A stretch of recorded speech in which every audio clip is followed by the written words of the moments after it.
బంగారు బాసులు రండి, బయటకు రండి, డబ్బులు ఊరికే రావని డైలాగులు చెప్తారు, నమ్మకమే జీవితం అంటారు, అపురూపంగా అద్భుతంగా అంటూ పాటలు పాడతారు, తళతళ బంగారాన్ని చూపిస్తూ జనాలను బోడిగుండు చేసేస్తారు, సెంటిమెంట్ రాజేస్తూ నిత్యం కోట్లు సంపాదిస్తారు.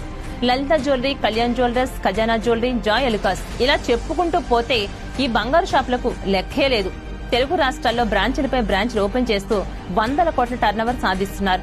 జీరో నుంచి వచ్చి తెలుగు రాష్ట్రాల్లో 10,000 కోట్లు సంపాదించిన బంగారు షాపుల యజమానుల గురించి మనం కూడా చాలా ఘనంగా చెప్పుకుంటాం. వారి సక్సెస్ స్టోరీ ఎంతో మందికి ఇన్స్పిరేషన్ అనుకుంటాం. కానీ ఆపద వచ్చిన వేళ వారిలో మానవత్వం ఏ మాత్రం కనిపించడం లేదు. ఇదా సక్సెస్ అంటే? కరుణ విజృంభిస్తున్న వేళ కళ్లు మూసుకుంటున్న బడా జ్యువెలరీ షాపుల యజమానుల తీరు చూస్తే వెగటు పుడుతోంది.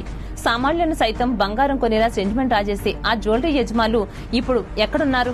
కస్టమర్ల దగ్గర నుంచి 100,000 కోట్లు సంపాదించుకుంటున్నటువంటి ఆ బంగారు బాసులు స్పందించరా? కరోనాతో అల్లాడుతున్న ప్రజల కోసం ఏం సహాయం చేయరా? డబ్బుల కోసం సెంటిమెంట్ రాజేయడమే కాదు, నీకు మానవత్వం కూడా ఉండాలి. ప్రజల నుంచి సంపాదించుకున్న మీరు ఆ ప్రజలకు ఆపద వచ్చిన వేళ సహాయం చేయాల్సిన బాధ్యత మీకుండాలి. సమాజం సతమతమవుతోంది, ఇక సైలెంట్ గా ఉంటే సహించమేం.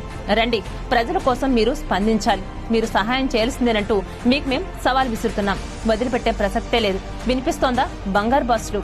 ఇది ఇవాల్టి కరుణ హెచ్చరిక. మరో కరుణ హెచ్చరికతో మళ్లీ కలుద్దాం. చూస్తూనే ఉండండి వి5 న్యూస్.